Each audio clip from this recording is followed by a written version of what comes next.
Good afternoon, everybody. How y'all doing? Let me get my comments pulled up here. Let me go live on my TikTok. Oh, I am live. I'm just watching the live. Oh, how's everybody doing? Here's my TikTok. There's my TikTok. There it is. It's on now. Better be on. Oh, TikTok's on. It just, for some reason on TikTok, you got to go out and go back in, and it's crazy things it does. Anyway, hello, everybody. How are we all today? Decent number of updates. I mean, the war's going a little more slowly again. It's back into normal speed from where it was the last 5 days. But hello, all. I've still got a lot of stuff to talk about and several fun videos and all of that. So hello, everybody. TikTok, everybody. I'm gonna, for starters, I'll put up my little banner just to. Oops. See, I was gonna shut off my. That's got to be spam from DC. I'll betcha. Oh, see, when I don't turn off the phone, I get the spammers. Anyway, that's how you guys can help, just to put up, because people say I don't pitch enough of how folks can help out, so please do if you can. Basic ways, pretty obvious. Like, follow, and comment. The algorithm for TikTok, actually, all the social media folks you follow, typically, liking and following, important. Commenting, even more important. So leaving comments, whether you're watching videos, whether you're watching little clips on TikTok, whether you're watching TikTok lives, whether you're on Twitter, anywhere you are on social media. Commenting is huge. The algorithms, the computer programs look at who engages. So make sure you do that. For me, as far as commenting, of course, on TikTok, use the Q&A box in my profile. You'll see the link in my profile that says Q&A. Put your questions there for me during the show. For all the rest of you, you can obviously use the comment box that's on the bottom of your screen. If you want to help me out, you can use the super chat function on YouTube. That will help support my work because I am trying to do this full time, folks. So I appreciate that. For TikTokers, gifts, tips, all of that, very important. The only thing for TikTok, I remind folks, don't do the hats, don't do the glasses. Those don't work when I use this cool format that I can get all the cool stuff on the screen. The glasses and the hats don't work. Everything else does. So the stuff that like adjusts to my head. Go to the Discord. You got the address there. Go to my store, PayPal, Venmo, Linktree. I'm just going to leave it up there and start the news. So today's the news going a little more slowly. Nope. And thank you for the waving man on TikTok already. The TikTokers are always there. You're always there for me. I appreciate it. So the news is a little more slow today, but that's good. I mean, because the Ukrainians can only go so fast with this. I was watching a couple different of the military experts today, American military, former military, saying that I don't want to say they're concerned about the pace Ukraine's going, but apparently some of you have brought this question up actually to me the last couple of days. They said it's not an unfair thing to ask that, that the Ukrainians just have to be careful that they don't go too fast, and then they're not able to hold on to all the land they've gained, because then the Russians are able to hit them because they're spread too thin. They've still got to, maybe the land that it's kind of different for the Ukrainians. I was explaining this the other day to you guys. When the Russians take over Ukrainian land, they kind of have to have people everywhere because these are Ukrainian citizens looking to kill Russians, So it's not like you can take a town and leave nobody there, because then the town's on its own and they're going to organize and fight back. So when the Russians take over parts of Ukraine, they've got to keep leaving soldiers there to keep the peace. Run the local government. The Ukrainians don't have to do that. So the Ukrainians liberate a town, and at least the town is liberated, so to speak, right? It's if there's anybody left in the town, generally speaking, we hope they're good Ukrainians. But they do have to be careful if they're if they're butting up against the Russians, right? I mean, there's a long front. I mean, this is over 1,000-kilometer front the Ukrainians have with the Russians. They've got to have troops there to defend. So that's the important part. In any case, it is going much more slowly now. I was going to pull up a quick map for you to show you the latest. This is, okay, just to show you really quick. So that top dot, there's the heart at the bottom. The top dot is the town of Lyman, Lyman in English. It seems to be where a lot of the fighting is going on now. That's where the battle is to get that town. Now, keep in mind, the Russians had pretty much, if you drew a line more or less from Lyman, that red dot, all the way to Kharkiv, everything to the right of it was Russian controlled. Now it's not, right? So now the front has moved all the way east and south to there, which is a big deal, because now look where that puts you in. You see how to the right and then south. So to the right, to the east and then south of that dot, you've got the towns of Luhansk and the towns of Donetsk. Those are also provinces. Those are the provinces of Luhansk and Donetsk. Together, they're Donbass. That's the big region in the east that Putin really, really, really wanted to take over. I mean, he wanted to take over the whole country. We know that. But he really wanted to grab those regions as well. So you can see that the Ukrainians are getting close to those key regions again. That's putting some pain on Putin. Go back to the topics here.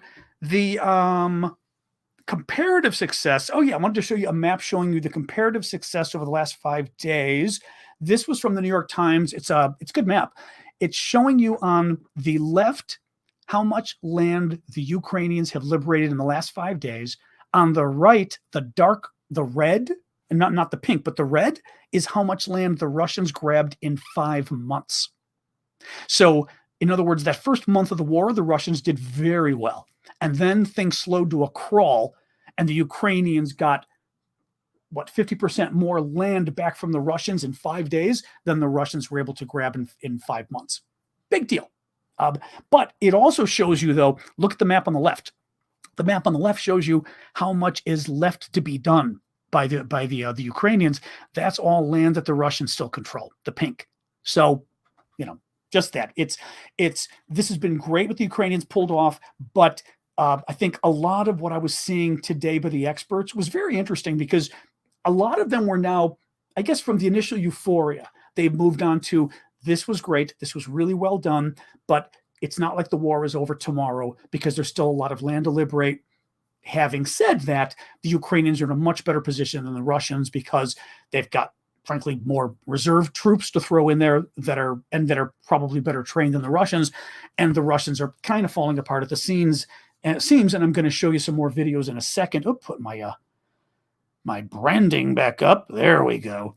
And just to tell you too, so the number is now up to 200 vehicles, 200 Russian vehicles that the Ukrainians captured in the last now it'd be 6 days. I guess tomorrow will be a week, but in the last 6 days, 200 vehicles captured. A lot of those are tanks, infantry fighting vehicles, which are sort of those flatter things that look like tanks. They've got the big tank turret, but they're flatter. So it's a lot of really good weapons, and then a ton of artillery, which we're seeing more and more video showing the Ukrainians just showing off boxes and boxes of artillery and other ammunition for their weapons, which is great that they got from the Russians. The Russians reportedly have approached the Ukrainians about reopening the peace talks, and the Ukrainians reportedly told them to go stuff it. They told them, no, we're doing fine. Thanks so much. And the Ukrainians actually literally came out and said that they think the only reason the Russians are saying, hey, let's talk peace again, is because the Russians got their butts kicked. So I'm with the Ukrainians on this one. Actually, I'll give you a little bit more. It's not just out of spite I'm with the Ukrainians, but one of the issues is, for these peace talks, thank you for the lights over there. For these peace talks, part of the concern on the Ukrainian side is, well, first of all, if there were a ceasefire, so to speak, you don't want to lock in the Russian gains. You don't want Russia, pull this up again. You don't want Russia having on the left side of the photo, all that land that's pink, the Russians are currently occupying. You don't want the peace talks to drag on for a couple months and there's a ceasefire and the Russians just have more and more time to dig in and dig in and dig in. Thank you for the flower there on TikTok. And by digging in, I mean they're building more defenses. So it's harder and harder for the Ukrainians to eventually come in and take their land back. The second reason is you'd rather negotiate with somebody when they're in a position of weakness, not a position of strength. Currently, the Russians are weaker than they were a week ago. And that's great, right? Oh, thank you for that on TikTok as well. I'm getting lots of TikTok gifts today. Thank you, guys. Currently, the Ukrainians are certainly in a more powerful position than they were a week ago. They want to be in an even more powerful position. My guess is, who knows, but my guess is, the Ukrainians aren't even going to consider anything real as far as peace talks until they get most of the mainland back to February at least. And then, who knows, but I could see the Ukrainians trying to get everything back except Crimea.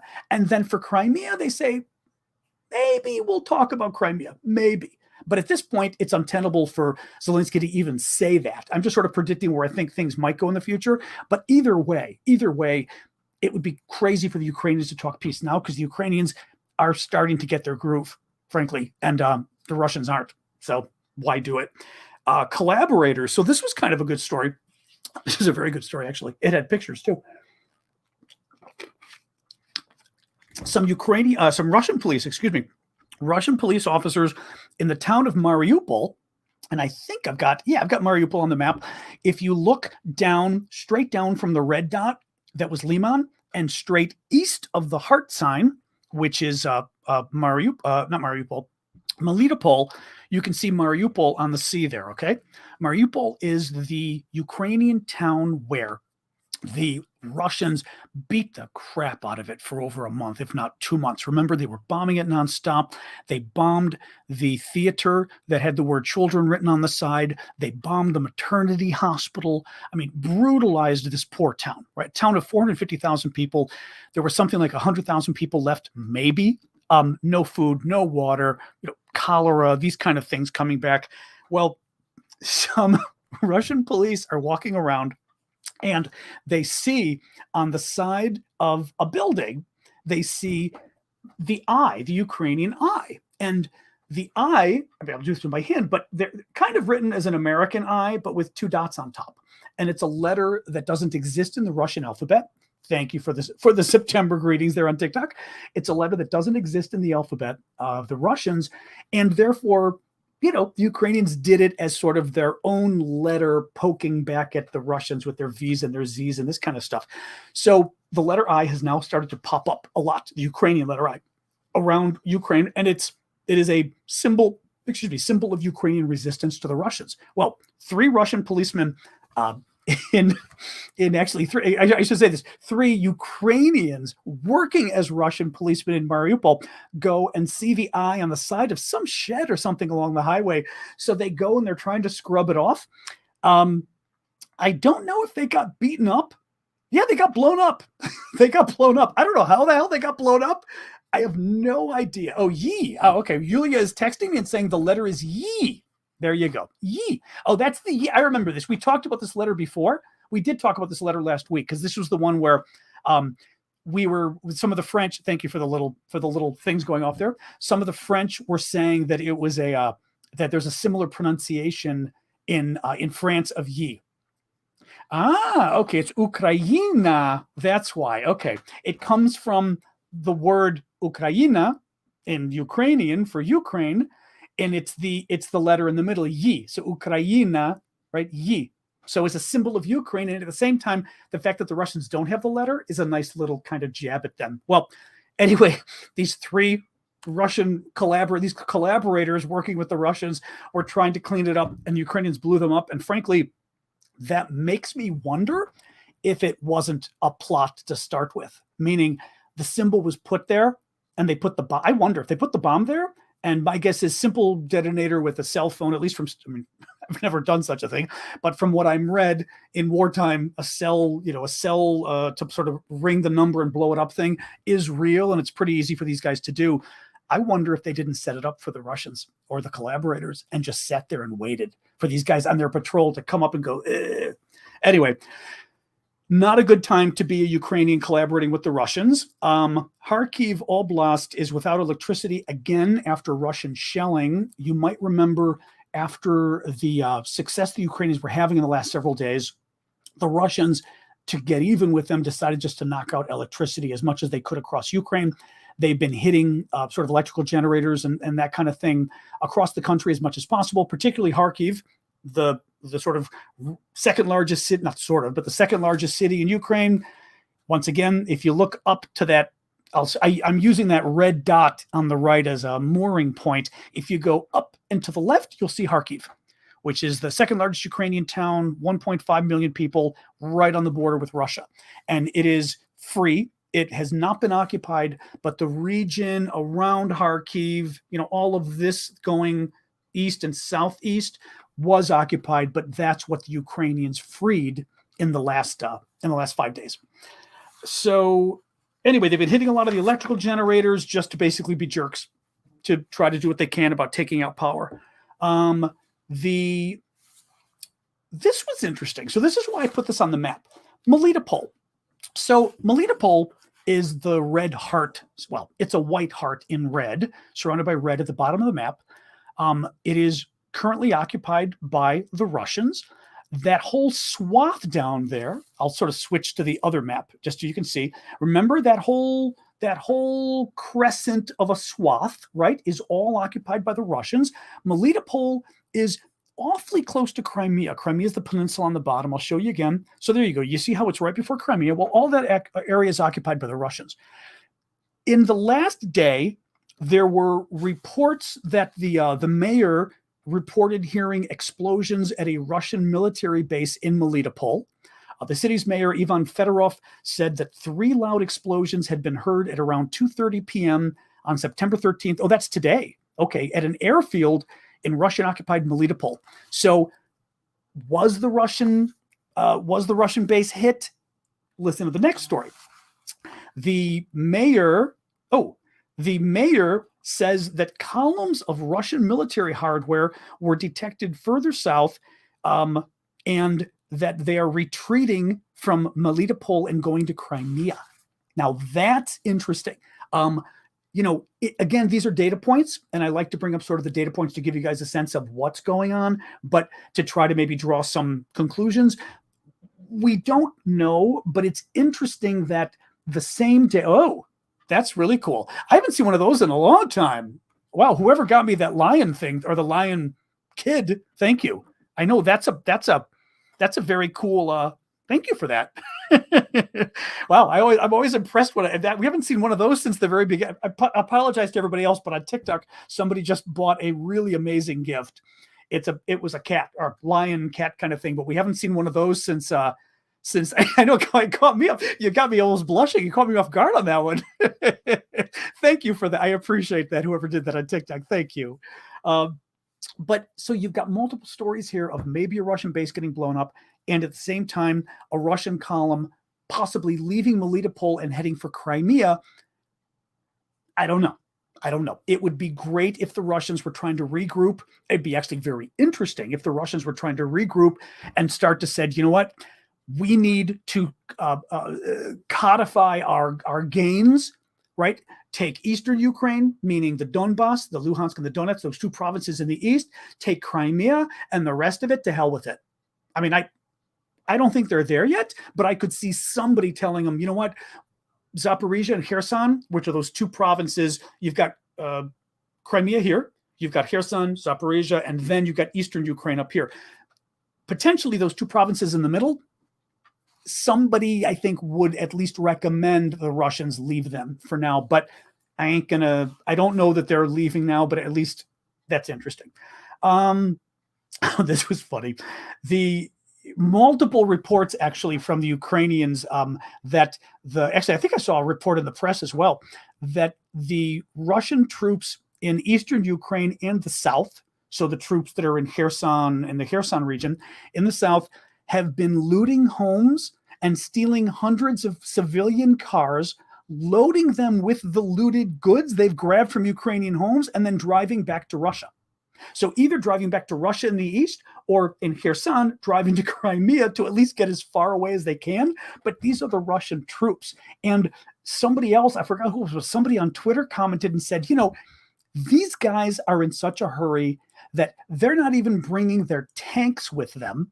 They're leaving all their equipment, they're leaving all their ammunition, but they had to stop to steal another washing machine. And in essence, I mean, it really is like, putting the joke aside, what kind of a person do you have to be where you are running for your life and you're leaving everything because, oh my God, they're coming, they're going to kill us. Hey, let's go and steal a few more things from the house next door before we go. I could see taking a car, because a car is a lot faster than your feet if you're about to be killed. So I can see taking a car, like the logic of it. And, I get that. But then saying, let's fill the car with lots of goods from a couple homes before we go, Boris. Okay. It's so crass and craven. And also this ironically, because, the Russians, of course, back when they were the Soviets, but even now, I'm sure they accuse us of being so consumeristic, consumerism, driven by goods and purchasing and buying things and this kind of stuff. And it's not untrue. Obviously, a lot of us in the West are driven that way, but boy, we don't hold a candle to them. I mean, literally, when you're dying, I mean, it's like one of the things they teach us too with like tornado warnings in the Midwest. Like, you leave everything, you grab your parents, you grab your kids, you grab your pets, and you go downstairs. I mean, the only thing I've ever done in a tornado warning additionally is I grabbed my laptop computer, my phone and my laptop, just so I would have, something of my life if I lost the entire building. But you don't sit there and go, there's a tornado warning. I wonder what I could steal from the neighbor. Special kind of screwed up for that. The New York Times had a really interesting story today about Russian troops getting increasingly nervous, edgy, and angry. I grabbed a couple paragraphs I want to read you because I think it's just a very interesting story. Listen to this. According to people who just fled occupied territories in the south of Ukraine, Russian troops have been going house to house, banging loudly on doors, searching for potential collaborators, and looting more homes. Oh yeah, looting again. Looting more homes, apparently fearing a Ukrainian advance. This was the other thing I was going to say. This was this wasn't just Ukrainian government officials claiming that the Russians are looting. This was New York Times spoke to refugees who said, oh yeah, they were looting. Looting more homes, apparently fearing a Ukrainian advance. Maxim Bratienkov, a beekeeper, I love this. The guy's a beekeeper, a Ukrainian beekeeper, who made a harrowing 150-mile escape from Russian-held territory on Tuesday, said he had passed through 16 checkpoints in southern Ukraine, Russian checkpoints. And one thing stood out about the soldiers he saw there. Quote, they're nervous, real nervous. I've even heard some young Ukrainian soldiers say, I just hope the Ukrainians liberate this place soon so we can go home. That's great. Another refugee, people who didn't register for a Russian passport or sign up their children. This is New York Times writing this. People who didn't register for a Russian passport, these are Ukrainians, or sign up their children for Russian schools. Remember, they were putting in Russian schools now to indoctrinate all the kids into thinking they're basically Russians. Were often brutalized, he said. Mr. Kornienko didn't do either, and several times Russian soldiers dragged him to an old administrative building and tortured him. He also said that in the past couple days, the Russian soldiers were looting more than ever, robbing townspeople at gunpoint for electronics equipment, cars, computers, and even dresses. They're out of control, he said. I mean, I'll let it go because I said what I was going to say about this earlier, but I mean, quite literally, the Ukrainians are fighting for their country. They're fighting for their loved ones. The Russians think they're shopping. They think they're on a shopping tour. And the Ukrainians have ruined their shopping trip, and now they just got to grab whatever they can on the way out. But again, the idea that the Ukrainians are coming and you're freaking out and you think, hey, I think that dress on that Ukrainian woman might look good on my wife. Let me rob her and make her give me her dress. Anyway, all of this has led to much more depressed talk on Russian TV. Let me see if I can figure. I've got two videos to show you, actually. I think it's this. Let me see if it's this. Я вам сейчас покажу, как примерно выглядят украинцы. Вот сейчас кадры. No. Okay. This is the second one. I'll show you guys this one second. Hang on. This is only about a minute, but of more despondent Russians. Надо признать того поражения, которое мы потерпели в районе Харькова. Надо это признать. Потому что поражение имеет смысл, когда его признаешь и делаешь из него выводы. А если этого не делать и не признавать, то получишь другое поражение, может быть, гораздо серьезнее. Поэтому в этом смысле, я думаю, надо реально смотреть на вещи. Это действительно сложная ситуация, и надо понимать, что мы сражаемся с мощнейшим противником. Теперь по поводу, вот этого харьковской ситуации. Но, конечно, совершенно однозначно, это серьезная неудача. Называйте перегруппировкой, как хотите. Если, кстати говоря, если это перегруппировка на Донецкое направление, тогда продемонстрируйте успехи на Донецком направлении. Тогда, так сказать, продемонстрируйте, а что же как бы в виде компенсации или для чего все это делать. Это неудача.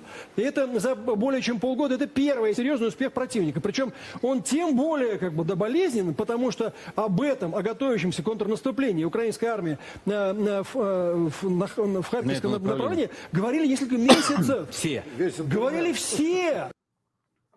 Oops.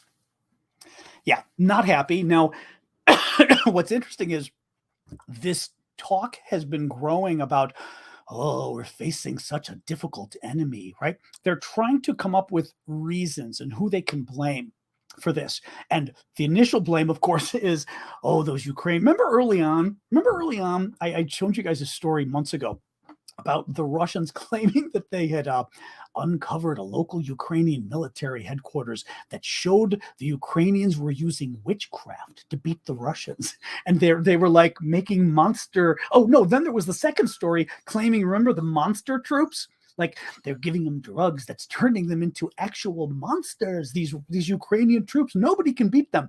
Well, now, and I've talked about this before, now they're claiming it's NATO. First, it was NATO weapons. Well, of course we're losing. It's the NATO weapons. And I pointed out, I think rightly, that not a great argument for the Russians to be using that, oh, it's all those, we're losing because NATO's just more powerful than us. That's not the message they want to be sending, that NATO can kick Russia's ass, right? But the second thing they're now claiming, and I'm going to show you this, they're claiming that that NATO is actually on the ground, that NATO troops are fighting. And watch this. You're going to laugh when you see this. Some of you are going to know, you're going to recognize this. Я вам сейчас покажу, как примерно выглядят украинцы. Вот сейчас кадры полнятся вот этими, так сказать, щирыми украинскими хлопцами, які сражаются на фронте. Ну вот один из них. Этот с Тернопольской, по-моему, области, с какого-то маленького села. Посмотрите на него.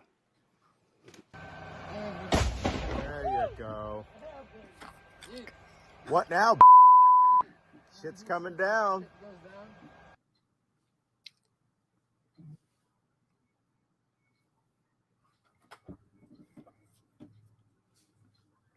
So you got that? So that was Malcolm Nance. They're very upset that Malcolm Nance has been broadcasting from there, and they're using the fact that Malcolm is black to like somehow really show that it's the enemy, because we're not great in our country, but the Russians are super racist. And in any case, but they're trying to now do this whole thing of, NATO troops on the ground. But again, I will reiterate, the reason you're getting your ass kicked is because there are NATO troops. Mind you, Malcolm isn't a NATO troop. He's a private citizen, but because there's NATO troops fighting you. So you mean NATO troops can kick your ass, Russia. That's what you're admitting. I just wish somebody would turn around and kind of throw it back in their face and go, so you're admitting we can kick your ass. Okay. Thanks.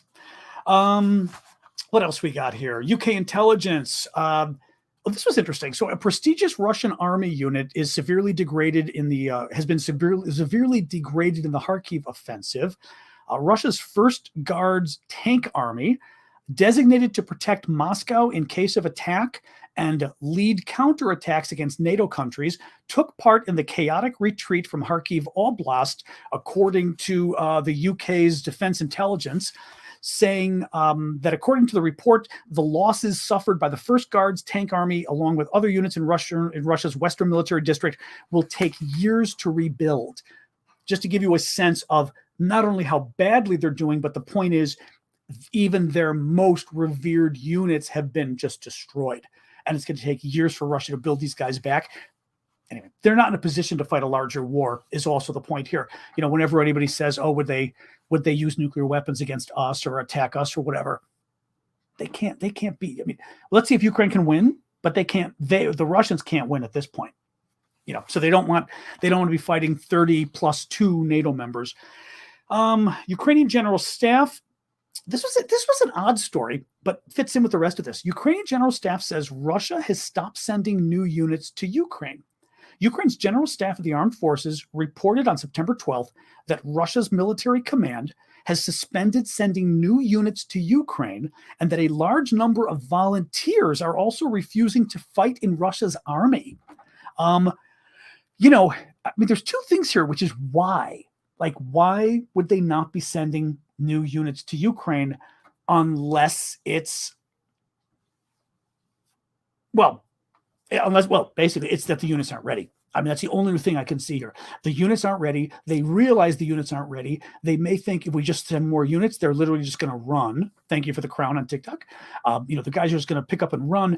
And if you've got growing numbers of people that are refusing to even fight, this means your readiness is going to be even less. So I don't know. I don't know with this. It's just keep your eye on it is all I'm saying. Let's see if we get more reports on this. But that I thought was very interesting. Oops.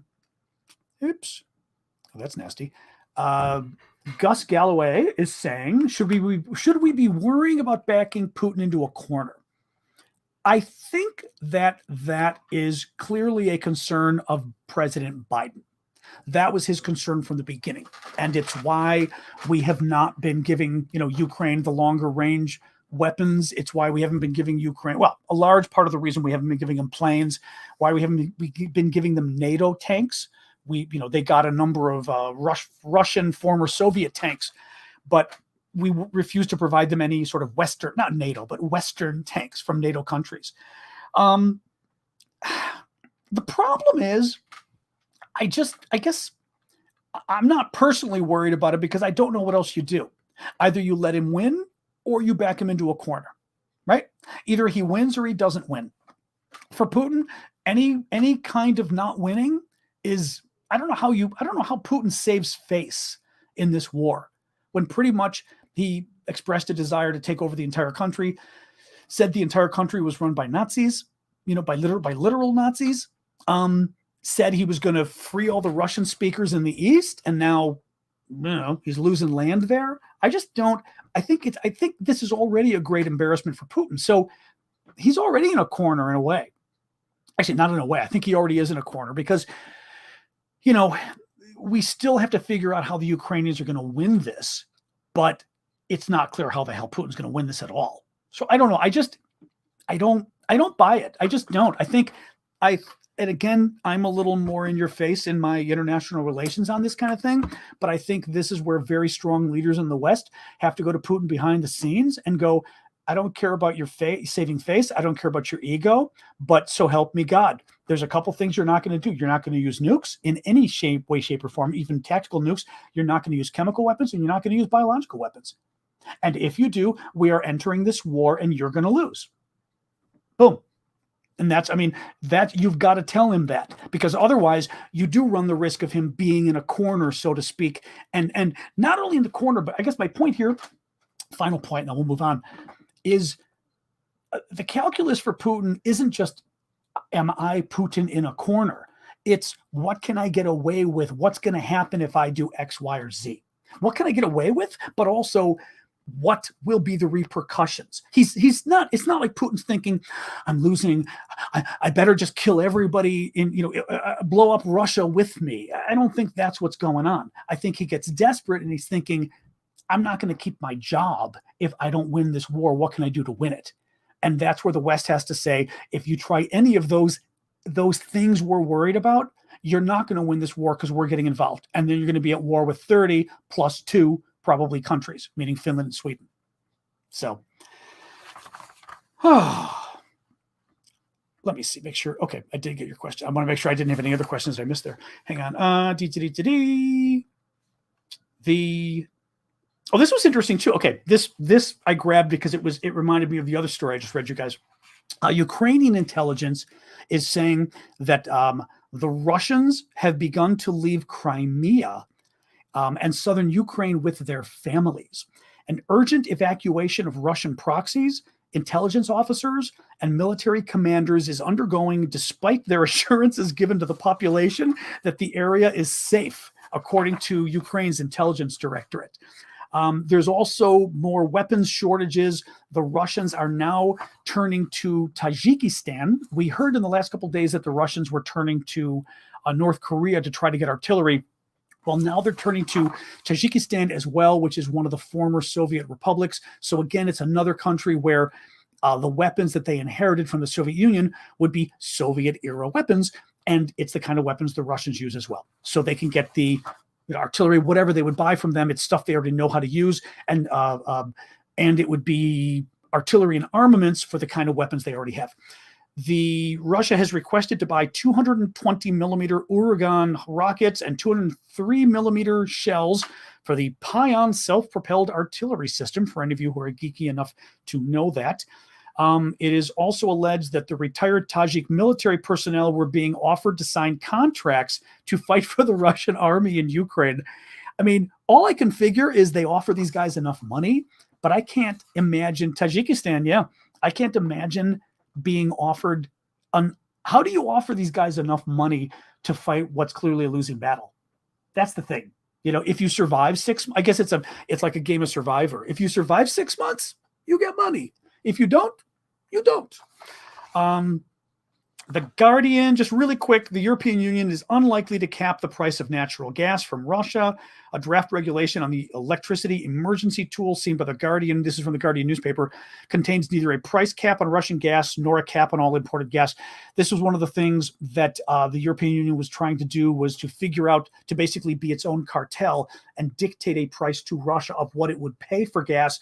And somehow, and I didn't see what the somehow was, somehow find a way of enforcing that, of making it so that the Russians didn't really have a choice but to accept Europe's lowball offer on natural gas. They couldn't agree to it, which makes me think, places like Hungary, for example, said, and maybe a number of other European countries did too. Now I'm going to show you, this is a very interesting video. This is from, remember the last couple of days, there was news, it's up to 50 now, 50 sort of lower level officials around Russia have signed these petitions calling on Putin to resign, but it's up to 50, which is not small. This is a story from Current Time TV that Radio Free Europe shared, and Radio Free Europe kind of put their subtitles and everything else on it. So I'm going to put this up. It's only, I think, 2 minutes long, but it's interviewing, and I can't believe the guy did this, one of the local officials who signed on to this petition calling for Putin to resign is doing interviews about it. And I mean, I worry for this guy because he's not going to be long for this land by doing this. But again, I'm impressed with the braveness. So тот эффект, который оно произвело, он для меня лично бесценен. Потому что я увидел невероятную поддержку от людей, от незнакомых людей, которые меня до сих пор находят где-то ВКонтакте, в Инстаграме. Даже на улице к нам подходили люди, к депутатам, просили сфотографироваться. Вы не представляете, насколько много людей настроены сейчас так же, как мы. А скажите, пожалуйста, вот после вас потом было обращение от московских муниципальных депутатов. Как-то вы друг с другом координируетесь? Насколько я знаю, с московскими депутатами мы не координировались. Это было их самостоятельное решение. Ну, с петербургскими депутатами мы поддерживаем связь. С теми, кто независимый, естественно. Депутаты из «Единой России» с нами не общаются особенно. Понятно. Но вы писали, что вам угрожали после публикации обращения с призывом отправить Путина в отставку. Можете рассказать, что это за угрозы? Мне поступило буквально 2 сообщения от разных людей, и это были достаточно нелепые угрозы. Честно говоря, это больше было похоже на какой-то крик отчаяния, потому что, я могу процитировать человека, да, что... I'll stop that now. What's interesting is Putin's spokesman, was it Peskov, came out today in response to all of this and said, there is a fine, I'm paraphrasing, there is a fine line between free speech and that which is illegal. And it's like, well, okay, first of all, in America, there isn't a fine line between free speech and that's what's illegal. Not really. But also kind of a scary comment, because I can't believe the nerve of that guy to exactly, what Elise is saying, to stick his neck out. I mean, how do you risk something like that? This guy's, I think they're going to kill him. I mean, I'm glad he's getting popular support, but it worries. I mean, then again, this is what, this is how revolutions happen, but it still scares me when I see stuff like that, anyway. Let me wrap up here. Let me. I've got two other things to show you. So, Armenia, Azerbaijan, briefly talked about yesterday. Brewing little conflict there. Armenia is sort of on the side of the Russians, or vice versa. Azerbaijan with the Turks. And the interesting thing is that there was some analysis. U.S. Secretary of State Blinken said, concerned that Russia might be trying to stir the pot as a distraction from Ukraine. The thing is, can Russia afford a distraction from Ukraine? Russia can't even afford what's going on with Ukraine. They don't need another war on their border, right? The Ukrainian war is on the Russian border. This is also on the Russian border because they were part of the Soviet Union. They're right there. I'm not sure Russia can afford this, and it's more of a distraction to them than us because, I'm sorry, but what do they think is going to happen? Armenia and Azerbaijan are going to go to war, and the U.S. government's going to forget to give the next weapon shipment to Ukraine? It just, I don't get it, but I'm thinking, I'm not sure. I'm not sure that Putin would want this. Last thing I'm going to show you, and then we'll do Q&A, is this was really cute. I'd heard this story before. This is via, I think, Sky News. I'd heard the story before.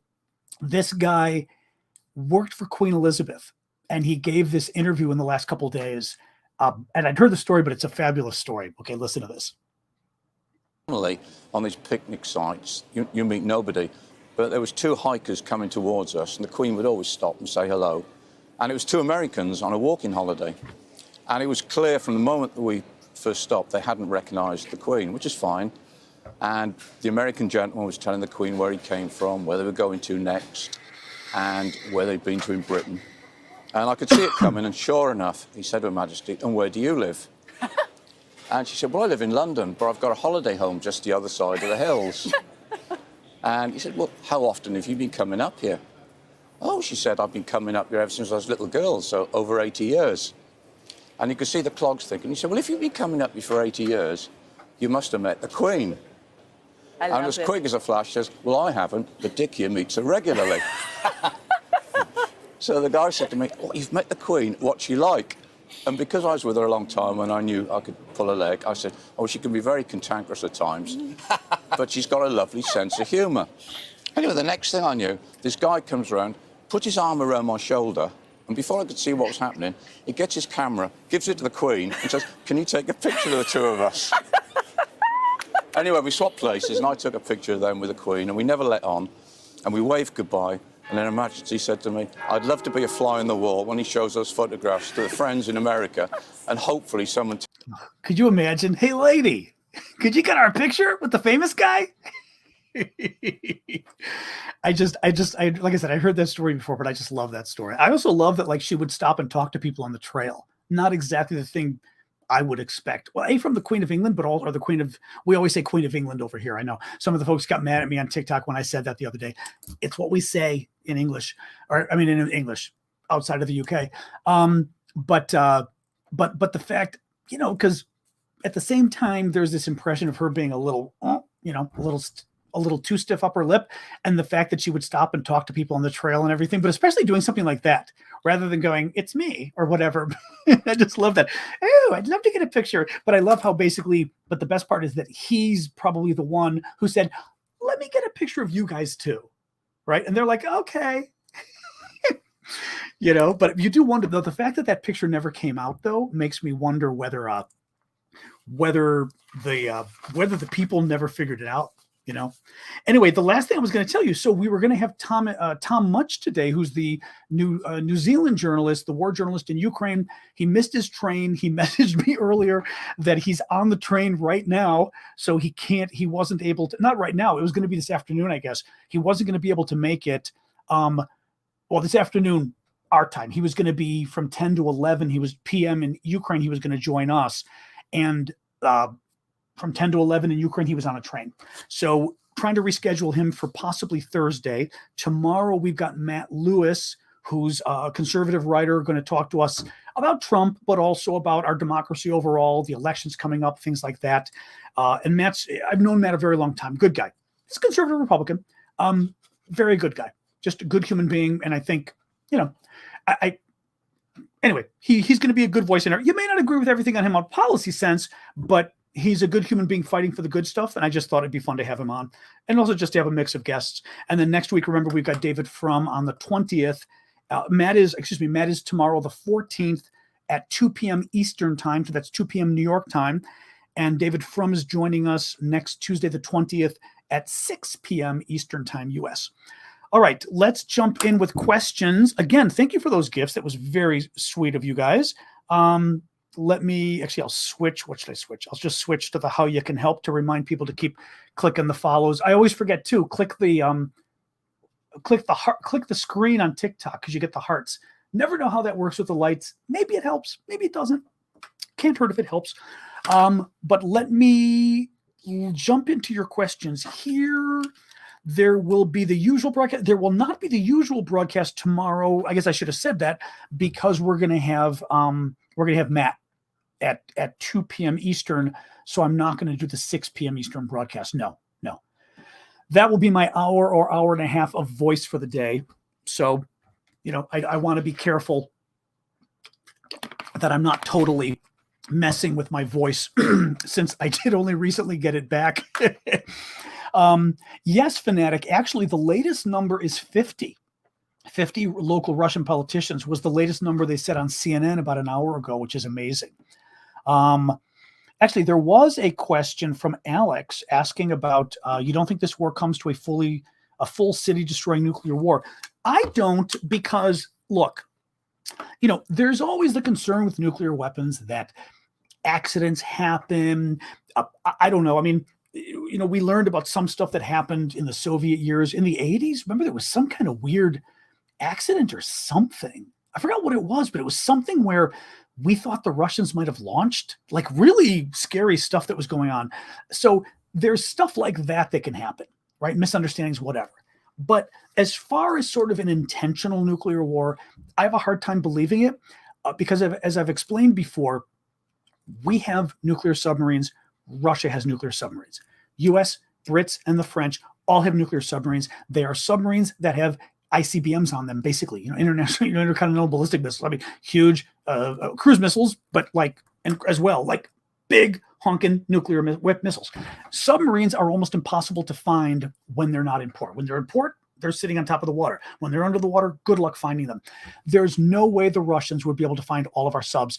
I forget the number, if we've got 12 or something. The Brits certainly have several. The French, I think somebody corrected me because I thought the French just had one, and somebody corrected me and said the French, I think, have 4. So there's a lot of subs between us. If the Russians were to launch a nuclear war on us, we would launch one back on them and the world would end, and they know it. If we were to launch a nuclear war at the Russians, their subs, they've got subs too, would launch a war back at us and the world would end, and we know it. So I think that makes both, other than literally a crazy person, and I mean, we've had a crazy person as president that I think could have done something stupid. But otherwise, generally speaking, no. Joe Biden's not going to do it. I don't see Putin doing it because I don't see Putin as crazy. I see Putin as vicious and conniving, but Putin wants to be remembered as Peter the Great. He wants to be remembered as, the guy who made Russia great again. He doesn't want to be remembered as the guy who literally got Russia nuked and killed 95% of its people and destroyed the country. I just don't buy it. So other than, a mistake happening or something, I don't think so. It was a glitch. Yeah, that was it. Sean, that was exactly. Sean was saying it was a glitch on either side that made it look like there was an attack and they waited it out. That was the thing. Exactly. There was some kind of a glitch. And then the question becomes, do you fire first? And again, you can wait it out, which is the thing, because we've got the nuclear submarines. And frankly, my guess is it's probably hard for the Russians to blow up all of our land-based missiles too. But certainly the sea-based ones, they can't, so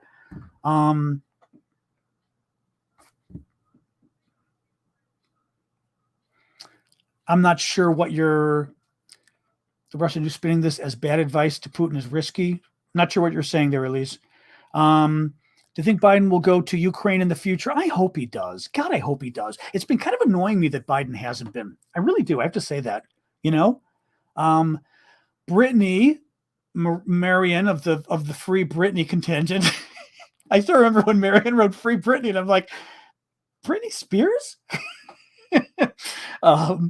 I have not heard a word about Brittany Griner, and we haven't heard a word about the negotiations. Having said that, just because we're not hearing about negotiations doesn't mean they're not taking place, right? So that's certainly a possibility. I want to say that her lawyer was appealing. Her lawyer was appealing. He was saying certain things weren't done that should have been done. I mean, good luck in Russia getting an appeal on something like this. But he was appealing, and my guess is until the case is done, the Russians may not be willing to seal the deal because they may want it to be like all hope is lost. She's sentenced for 20 years or whatever the hell whatever they sentenced her for, and that's it. She's never coming back. And then Biden is under the most pressure to let her go. Whereas right now, the fact that it's under appeal, I mean, I don't know that any Americans are dumb enough to think that she has a chance of an appeal, but at least it leaves things a little vague, like, oh, the case isn't over yet, So, I mean, Russia wanted those two guys. I think Russia's going to stick to wanting those two guys, the spy and the murderer. Was it, or both spies, I guess, probably, right? But I think they're probably going to get it in the end. We want her and the other guy, what's his name? Paul Whelan, I think is his name. The other guy that we've been trying to get out. It's, I hate to give up the spies, but in the end, I think it's probably a good thing trying to get her out of there, and that poor guy that's been there for years as well, That's sick. Chris S. is saying there was a video the other day that Republicans are glad Britney's in prison. There was something. Was it Trump? Oh, you know what it was? Because she took a knee at one of the national anthem things. So the Republicans, Trump himself, I think, took a swipe at her and said something like, leave her there. And of course, once Trump says something, the cult goes along with it, right? So let me look at TikTok. Remember, TikTokers, you can put your questions there. Go to my profile and let me show you. Go to my profile and hit the Q. Hello, Kukla. Oh my God, really? We've gone a whole 50 minutes without you joining us. Hi. I know. Crazy. I know. That would be Mom's dog doing what she does best, barking at the craziest times. I have no idea. Wait, is this the correct way now? Yeah. I have no idea what you... Kukla! Jesus! Hey! Stop! Quiet. The dog needs a psychiatrist, I swear to God. I can never tell what she really wants. So there's the Q&A right under my profile. Beep. You see the Q&A? Hit that and you can submit questions if you would. Oh my God, she drives me insane. Oh God. Richard, well, that's kind of an easy one, Richard. Richard Province is asking on Facebook, why didn't Russia blow up all those weapons they left behind? Because they didn't have time. She agrees. They didn't have time. They were in such a hurry to get out of there. They also didn't leave behind. They didn't put landmines in the ground as they were leaving. One of the things they did when they were leaving Kyiv, remember at the beginning of the war, the Russians came down trying to take Kyiv, the capital, and then a month later they got thrown out and pushed back. When they were pushed back, they sowed landmines in the ground as they were left because they were pushed back, but it wasn't like, oh my God, in one day they had to leave. Here, they were running for their lives, carrying bags of women's clothing, apparently, as they were trying to get out. So they didn't have time to blow up the weapon. Well, let me rephrase this. Any time they had, they were busy looting and stealing things for their wives back home. So, so maybe they could have blown up some weapons, maybe, but these guys are idiots. And this isn't a real fighting force. So your question isn't, it's not a crazy question because you're right. They should have blown something up, you'd think. I know she's there and that's exactly it. She's there and, oh, it's not a stranger. She's there and I think she's there and I'm talking and Kukla's mom's dog is thinking, hello. I think that was just a hello. You know, come talk to me. Sorry, let me pull up TikTok questions now. Put them on the Q&A, guys and gals. Any info on the grain shipments? No, they're still going, though. They're still going. Russia has not interfered with them, although Putin did suggest, God, before the counteroffensive, I think Putin had suggested last week that, or maybe it wasn't because the counteroffensive was going well. I can't remember now, but Putin had suggested, maybe we need to renegotiate this agreement, this grain agreement. And people were like, yeah, great. But I don't know if it was because the beginning was doing so well. Amnesty intern using Sasha's name. I'm horrified the United States Republicans are saying she should stay locked up. Oh, this is Jingle Bells over on Twitch, the mighty Twitchers. The whole not letting women get abortion is disgusting. USA doesn't represent a free country. We're not doing well lately, Jingle. I got to tell you. Yeah, that was a whole other issue. I don't want to get into it too much right now. We can talk about another show, but the Republicans in the Senate, Lindsey Graham in the Senate, are pushing a nationwide abortion ban that would ban abortion nationwide at 15 weeks. Oh, thank you for that. I don't know that I've seen that one before on TikTok. That was cool. Thank you. That would ban abortion at 15 weeks, but it's really crafty. It would say no state can allow abortions after 15 weeks to make all the Democratic states, the more liberal states, restrict abortion more. But if you want to ban abortion totally, go for it. Normally, federal law would preempt and federal law would define what it is for the country if the feds passed a law.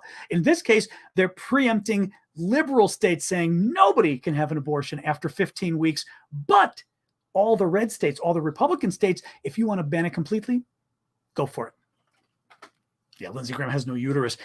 Lindsey Graham doesn't have a lot of things, but yes, he's an idiot. But it's actually, what's interesting about it, what is interesting about, to get off, all right, we're getting totally off Ukraine, but what the hell? Because it is interesting politics.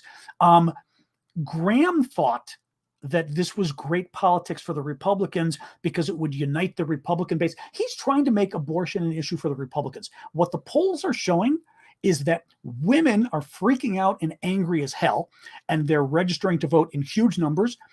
There have been some recent Democratic election successes that have got the Republicans scared. Some of the poll numbers have got Republicans scared.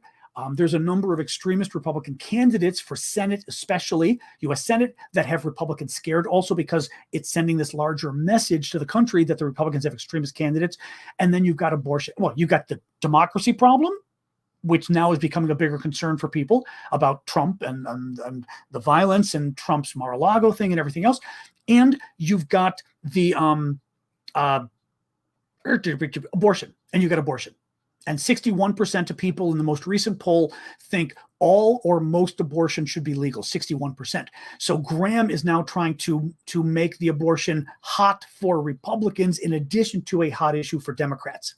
The problem is he's going to make it even hotter for Republicans because it's the nationwide abortion ban that we said Republicans would do, and the Republicans said they wouldn't do. So Mitch McConnell, the Republican leader in the Senate, he's the top Republican in the Senate, said he didn't agree with Graham, and he wasn't going to. He's like, we're not bringing that up because we're not even talking about that legislation.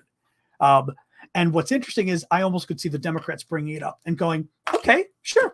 Lindsey Graham wants to have a debate about abortion, about how he wants to ban, about how Republicans want to ban abortion nationwide 7 weeks before the congressional elections. Okay. Let's see what the Republicans do, but I would be very curious, like I said, if the Democrats don't say, yeah, let's have it come up for a vote. Let's have all of you vote to take away women's right to choose nationwide right before the election. See what happens. But anyway, I figured it wasn't a Ukraine question, but it was worth answering because it's an interesting question that gets into the politics. And I think the politics are interesting in the sense that it may help Republicans with their own voters, but it may piss off women and not just Democrats, but fair-minded Americans even more. Do you think Ukraine will have the same success in retaking land in the South like they have in the North or the Northeast? I mean, they're not. No, it's going. Having said that, nobody thought this was going to happen in the East either, right? I mean, the whole discussion was, I remember I forgot who, people were sharing on Twitter, some of the naysayers, like literally right before this counteroffensive saying, oh, Tucker Carlson, remember? Oh, by Tucker Carlson said on Fox News says last month, by all measures, Russia's winning. Ukraine, nothing can happen. They can't do this. They can't do it. So I do. Hey. Now, mom's dog Kukla is letting me know that she wants to go on the couch, but it would really help if I picked her up. Now, Kukla's perfectly capable of jumping on the couch. Okay, but she wants me to pick her up. What happens if I go over there right now, which I will? She's going to walk away. All right. Oh, what a surprise. You're walking away. You know what? Come here then. Come say hi to everybody. Oh, my God. When I go to the couch to pick her up, now, mind you, Kukla's in serious need of a bath. So forgive us here. Or not a bath. She's been bathed. She's in serious need of a haircut. But no, I went over to help her get on. She was looking at the couch. I went over to help her get on the couch, and she immediately walked by me and walked over here. She's such a little biatch, this one. Such a little biatch. In any case, God, drives me crazy. But no, so I'm not convinced they're going to have as much of a chance. We'll hold her here for a little bit of getting the South. But who knows? I mean, who knows? Maybe the Russians are starting to evacuate. Maybe they are. I mean, cool. There was a cat aspect to that. And I told you, every time I know it, I will go to the couch to pick her up like she wants, and then she stops. She stops. Marianne, look at you. Two question, Marianne. Like 2 scoops. Do Ukrainians have a greater advantage in the winter or less? God, she said, you're such a... Marion's the one. I told you guys this story, that in our class at Georgetown, I wasn't in that class with her, but in our class at Georgetown, turns to the guest that day, who's another professor, who's talking about, she'd have to tell us exactly what it was, but it was talking about war.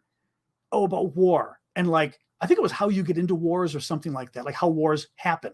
And Marion was like, well, if you're discussing how wars happen, shouldn't we have a definition of war? Because, right, it's like we're not at war and then we're at war. And what caused us to go to war, but then what is war and what is not war? Like what kind of fighting isn't war, but what kind of fighting? Well, this is a class that Madeline Albright was hosting. And the whole time Marion is saying this, Madeline is just looking at her and giving her like this, the stink eye. Madeline liked me a lot. She didn't like Marion as much, I think. She liked me. But oh my God, it was the funniest damn thing. And anyway, so I always get kind of Marion asking the hard questions. I was listening about a week ago. This is cute. Kukla's just loving this though. Kukla means doll in Greek, but doll, it means a doll, but it also means doll like honey, lovey. So my mother calls me Kukla.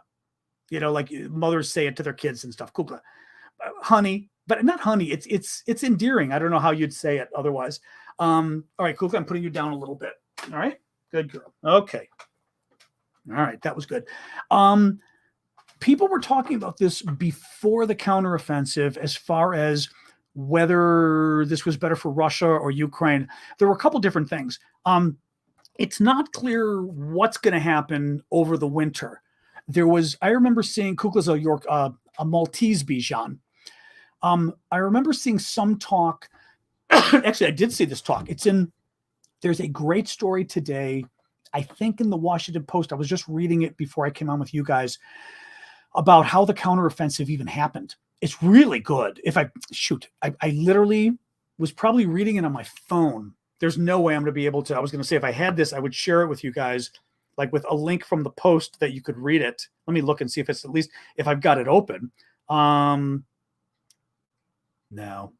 I hate this on your, oh, nope. No, I don't have it. It's a great story, but it was about how the U.S. had really schemed with the Ukrainians and how Zelensky had wanted some much bigger counteroffensive. He wanted to go into the south and take either Melitopol or Mariupol, I think even, and split, basically take over the south, split eastern Ukraine from Crimea. And his generals or whoever came to the U.S. and said, okay, will this work? What do you think? And they war gamed it out and said, no, you're going to get slaughtered. So they helped the generals sort of gave them feedback, and the generals Ukraine came up with their own plan, which was this plan. And the US then war gamed this plan with Ukraine and said, this plan, there's a very good chance of it working. But part of the precursor for this plan, or the prerequisite, getting to Marion's question, was that the US said this has to be done before the snow. It has to be done before the winter. So that's the thing. I mean, actually, hold on, I'll pull this up. A couple of you guys are weighing in on this too. Gabe is saying Ukraine has better supply lines. So they might have the advantage. Gab, excuse me, the supply lines. John Hoover, John's actually over there. The Ukrainians will have the advantage as they have a more mobile supply chain. That's interesting. Same thing Gab was saying. Elise is saying easier to stay warm when the houses nearby are friendly. You know, one interesting thing with that was I was reading today. I feel like Sarah Palin. I read everything. But it's hard because like you read everything and then you don't know where it was. But I was reading today an account by a Russian soldier, and this might be the guy who wrote that 150-page book that he published publicly, that now he's in France in exile. A Russian soldier, I think it was him, because he came out publicly and said with the attack they were doing on Kyiv back in February and March, the soldiers had nothing. They had no food and water. They had no sleeping bags. He said, I forgot what he said. He said it was literally they were like going to freeze to death. I mean, they had absolutely nothing. I do know that because they had nothing for the troops, these guys were sleeping in their vehicles at night with I've told you guys the story before, with the engine on. And the Ukrainians have got thermal drones with thermal sensors. You know, those $5,000 to $10,000 drones, they've got thermal sensors, and they would go around with the drones at night, look for heat signatures in the forest, and a tank, the tank engine running, the whole tank heats up. It's metal as a tank. And in the middle of a cold forest, you literally see the outline of the tank, and they would tell the artillery folks and they would bomb it. So these Russians were getting bombed in the middle of the night in their sleep because they had no choice but to leave the engines on. So that's a problem. I'm sure it's not great fun for the Ukrainians to be attacking in the winter either, but true, fair enough. They're getting food and water from the locals. They could get lodging from the locals. The Russians, you know, I don't know, but let's see if they do much of anything over the winter. What was that? General Winter is coming, but this time he is Ukrainian. Oh, General Winter. I see what you mean. That's cute. Okay, you're seeing like a metaphor. This time he's Ukrainian, so that the winter you think is going to help the Ukrainians. Interesting. All right, guys. It is 8 after. I think I'm going to call it quits here. Tomorrow we've got Matt Lewis at 2 p.m. Eastern time. Ooh, that was a cool. Okay, that was freaking cool. All right, I'll stay on another couple. I will stay on a couple of minutes just because somebody gave a really cool gift on TikTok. That was freaky, Bonnie. Holy crap. It was a whale. Oh my God. Oh, it made noise? I couldn't hear the noise. Oh, shoot. Because I have to have the volume off, because if the volume's on, it's going to do a feedback with you guys because it's delayed. Oh, shoot. What was the noise? Was it a whale? It was a cool whale. Like it was a whale that jumped out of the screen and went like that. What kind of noise was it? I don't want to like drag it out for you guys. It was a swoosh noise. Oh my God. Oh, the cat made noise too. That, Bonnie, thank you so much. That was so cool. It's cool. Some of the TikTok gifts are funky. Exactly. It's weird because having them on a show where we're talking about war, but as I've said, I kind of like it because I think it breaks things up a little. I'll probably, when we have a really serious guest, for Matt, I may leave it on so Matt can experience the TikTok experience. But for a really serious guest, I may turn off the TikTok gifts just because I'm not, David although it'd be pretty funny for David to have to experience the full TikTok hat experience. Oh, that's right. The hats won't work, but to have David experience some of this. Well, the whale song, that's what I thought would be cool. Yeah. Oh, that's cool. All right. I'll sit for another question here since that was very sweet of you to do.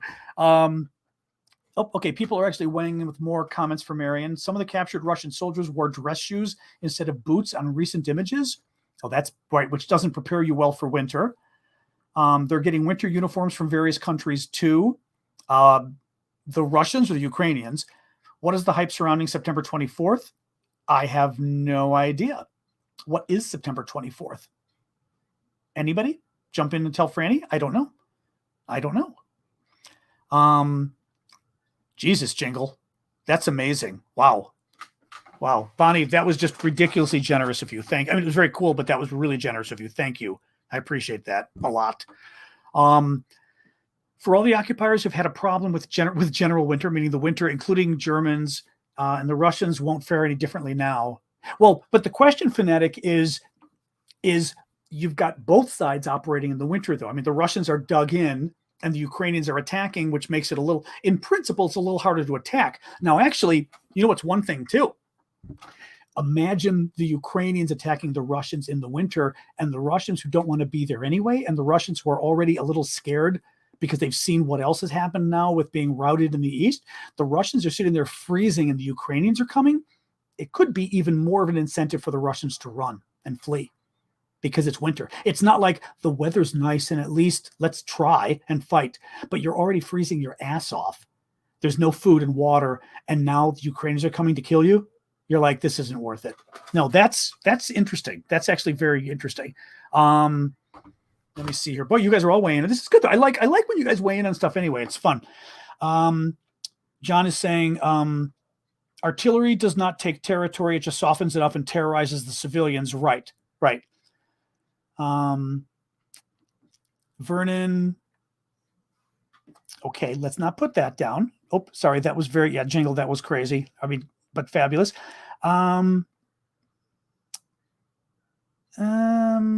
Oh, that's the next hearing. Gotcha. Okay. Yeah. Wait, let's see. You guys are disagreeing on the date because somebody Googled, they were asking when the next January 6th hearing was or is.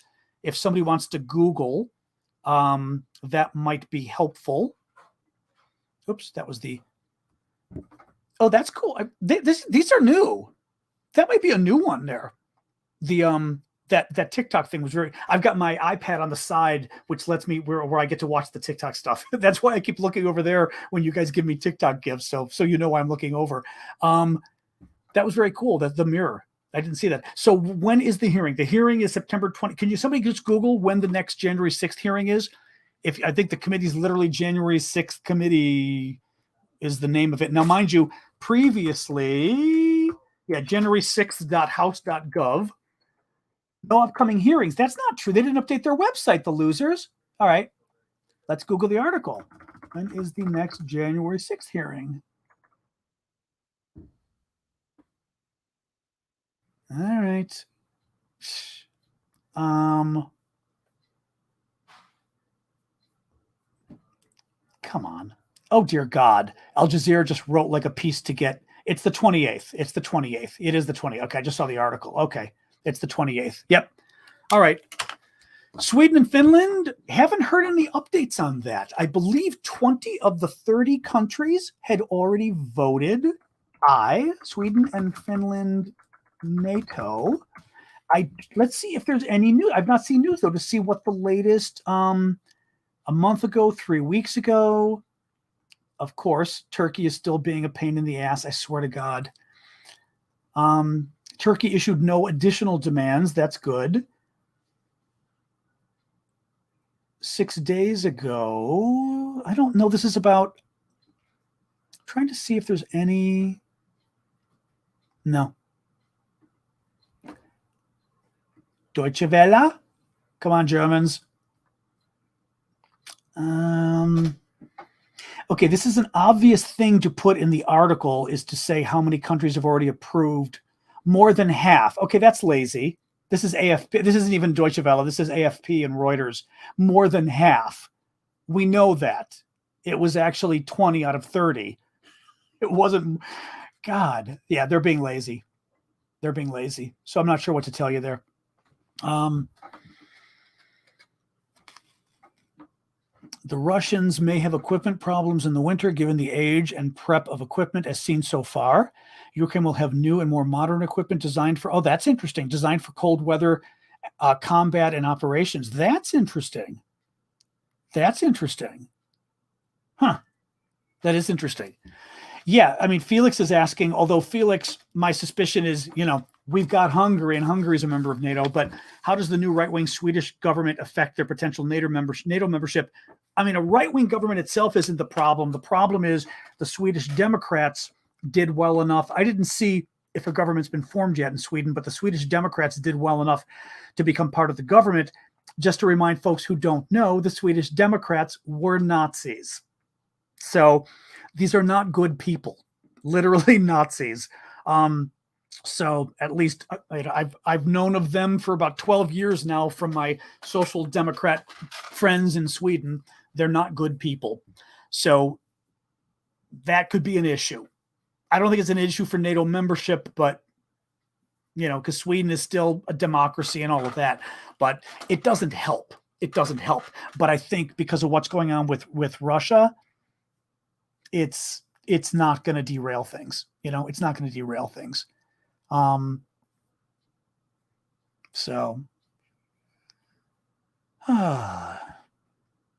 Okay, that's different, Jingle. That's different. Okay.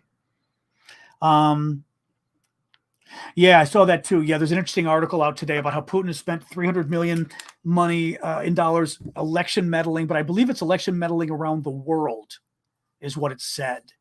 So that itself is going to be sort of an interesting little, Melitopol, what we heard was, I'm going to go after this, guys. Melitopol, what we heard was that in principle, the mayor had said there was some appearance, Melitopol, there was at least the appearance that some Russian vehicles had left, a caravan had left and was going to Crimea to leave.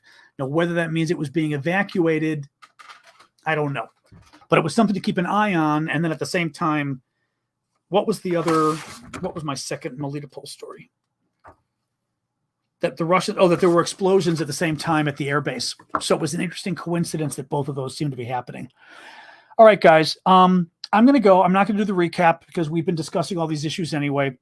Oh, sorry. One last thing. Okay, one last thing from John Hoover. All right. National Ghost Hunting Day. Well, remember, September 19th is Talk Like a Pirate Day. Arr! I think it's the 19th, isn't it? Aye, matey. September 19th. Somebody Google and see, but I think it's the 19th. In discussions with colleagues, we agree that Russia will target infrastructure like electricity and fuel refineries and disrupt supply chains. This could be devastating to civilians.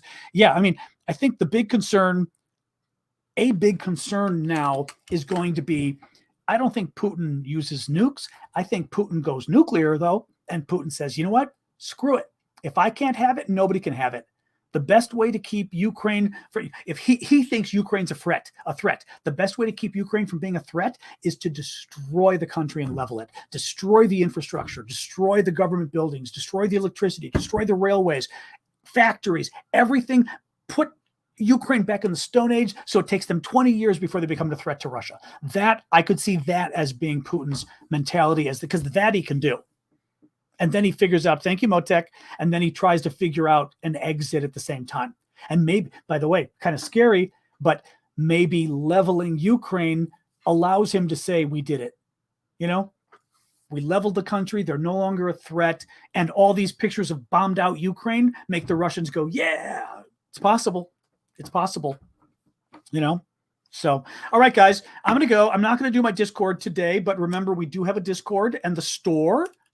I finally changed the store address to store.aravosis.com, as the Discord is discord.aravosis.com. I'm also one step away from doing the sound to these broadcasts as a podcast, because folks had told me listening in the car, it actually worked pretty well and was kind of interesting as a podcast. So I'm going to set one up. I'm probably going to make it free just to make it easy at this point, because I like to get to subscribers at this point. So I'll let you guys know when I do that, but it's another way that you can listen. Because other than when I'm showing some of the pictures and stuff, most of this I think works. All right, guys. So thank you so much. You can go hang out at the Discord if you want. I'll check in later, but I'm not going to go hang out and chat right now. Discord.aravosis.com. And thank you for the gifts and everything. You guys were great tonight. I appreciate it. Tomorrow is Matt Lewis at 2 p.m. Eastern. Remember, join us for that. All right. Thanks, guys. Now I've got to count to 8 for the TikTok people because they're behind us. 3, 4, 5, 6, 7, 8. There we go. Okay, they caught up. Bye, guys.